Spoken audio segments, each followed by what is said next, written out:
Hello friends, Bharat में गाय को माता का दर्जा दिया गया है। गाय का गोबर बहुत ही पवित्र माना जाता है और ये आंटी इस गाय का गोबर इकट्ठा करके उससे होलिका दहन के लिए गुलेरी तैयार कर रही हैं। उत्तर प्रदेश में और दिल्ली के साइड तो गुलेरी बोलते हैं। आप जहाँ पर भी रहते हैं कमेंट्स में बताइएगा कि आपकी तरफ क्या बोलते हैं। क्या आपकी तरफ भी गोबर से गुलेरी बनती हैं? वैसे तो गाय के गोबर से ही गुलेरी बनानी चाहिए क्योंकि गाय हमारी बहुत ही पवित्र है और हम उन्हें गौ माता बोलते हैं। मगर अगर गाय का गोबर का इंतज़ाम ना हो पा रहा हो तो भैंस के गोबर से भी गुलेरी बनाई जा सकती हैं।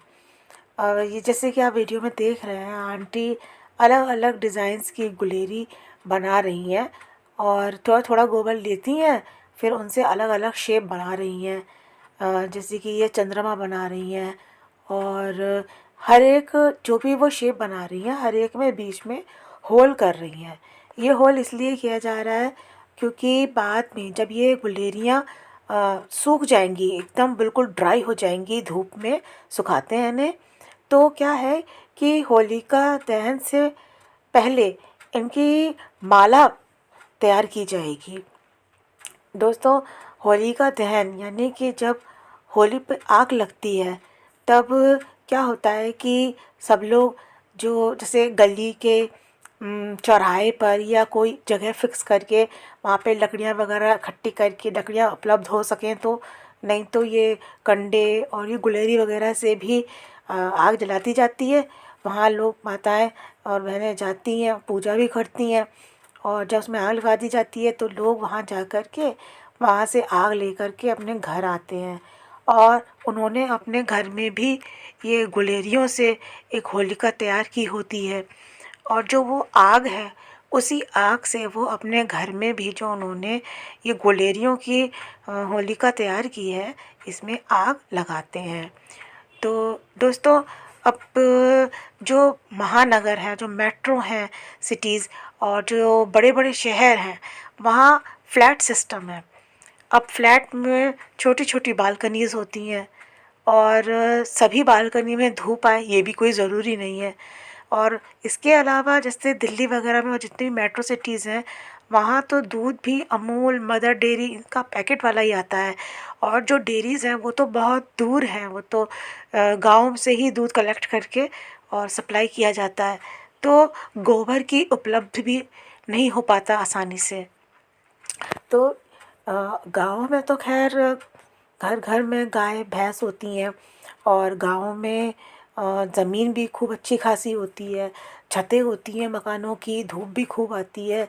तो वहाँ पर आराम से जो महिलाएं हैं वो गोबर की गुलेरी बना लेती हैं और क्योंकि धूप भी खूब आती है, जगह भी होती है, तो ये गुलेरियाँ तरह तरह की डिज़ाइंस की बनाती हैं और धूप में फिर ये गुलेरियाँ सूख भी जाती हैं। देखिए ये आंटी जो हैं किस तरह से अलग अलग डिज़ाइंस बना रही हैं। इसमें गुलेरियों में सूरज बनता है, चंदा बनता है और तारे बनते हैं, पान बनता है और भी बहुत सारी डिज़ाइंस बनती हैं। अच्छा, इसके अलावा दोस्तों आप ये बताइएगा कि आप जहाँ पर भी रहते हैं क्या वहाँ पर गुलेरी बनाने का रिवाज है? और अगर नहीं है तो आप फिर अपने घर में जो होली से हम आग लाते हैं कैसे, मतलब उस घर में कैसे होली का दहन करते हैं?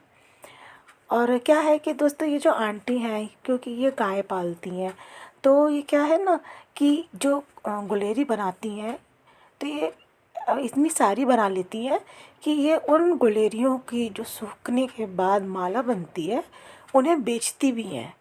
और बड़े बड़े शहरों में तो यही होता है, गुलेरी जो है वो शॉप्स में, मार्केट्स में माला बनी हुई तैयार मिलती है और लोग उन्हें ख़रीद लेते हैं। और दोस्तों मैं आपको बताऊं कि जो लोग इंडिया में थोड़े ऐसे इलाकों में रहते हैं जहाँ पे गुलेरी प्रथा नहीं है और कोई गुलेरी ना बनाता हो, या जो लोग फॉरेन कंट्रीज़ में रहते हैं, विदेश में रहते हैं, तो अ, आपको ये जानकर हैरानी होगी कि ये गुलेरी की माला ऑनलाइन भी अवेलेबल है। अमेज़न पे मैंने खुद चेक किया है, गुलेरी की माला अवेलेबल है, कंडे अवेलेबल हैं। आजकल तो मतलब हर चीज़ पाई जा सकती है। हाँ, ये बात अलग है कि अमेज़न पे या फ्लिपकार्ट पे थोड़ी सी महंगी होगी, मगर कम से कम जो लोग विदेश में हैं या जो लोग ऐसे एरिया में रह रहे हैं जहाँ पर ये गुलेरी वगैरह नहीं मिल पा रही हैं और ना ही कहीं गोबर मिल पा रहा है कि वो खुद से गुलेरी बना सकें, तो वो भी शगुन के लिए ही सही खरीद तो सकते हैं।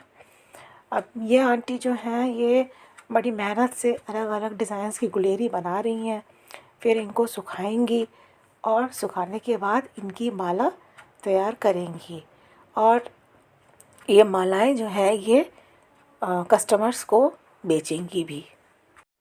दोस्तों, शहरों में जगह की कमी की वजह से, धूप की कमी की वजह से, और लोगों की लाइफ बहुत बिज़ी है, लोगों के पास समय ही नहीं है, और ना सिर्फ पुरुष बल्कि महिलाएं भी वर्किंग हैं, सुबह की गई रात में आती हैं। तो क्या है कि जो त्योहारों के रीति रिवाज हैं वो बहुत सारे रीति रिवाज तो निभा ही नहीं पाती हैं, और क्योंकि महिलाएं वर्किंग हैं तो भाई नहीं टाइम निकाल सकती हैं इतना, तो ज़्यादातर मैं तो ये देख रही हूँ कि अब रेडीमेड ही चीज़ों को लोग ख़रीद रहे हैं। स्पेशली ये ट्रेंड बड़े शहरों में, मेट्रो सिटीज़ में ज़्यादा है। गाँव में तो अभी भी त्योहारों को पूरे रीति रिवाजों के साथ मनाया जाता है, और छोटे शहरों में, कस्बों में, गाँव में आप देखेंगे कि होली से कई दिन पहले ये गुलेरी बनना शुरू हो जाती हैं।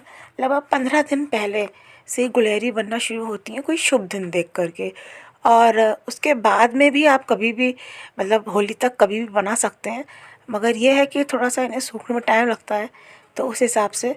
तो इसके अलावा जो चिप्स हैं, पापड़ हैं, तरह तरह के पापड़ हैं, वो भी जो है अब छोटे शहरों में और कस्बों में और गाँव में ज़्यादा बन रहे हैं, और बड़े शहरों में भी बन रहे हैं, ऐसी बात नहीं है, मगर समस्या फिर वही आ खड़ी होती है कि जहाँ फ्लैट्स हैं वहाँ पे बालकनीज़ हैं, बालकनीज़ में जगह नहीं है, और कुछ तो ऐसे भी फ्लैट्स हैं जहाँ पे कभी धूप आती ही नहीं है, और 4-5 मंजिल बिल्डिंग हो, उसमें ऊपर एक कॉमन छत होती है, तो उसमें फिर अपनी कोई पर्सनल छत नहीं है, तो फिर उसमें निगरानी करना और छत को यूज़ करना अपने चिप्स पापड़ के लिए वो मुश्किल भी हो जाता है।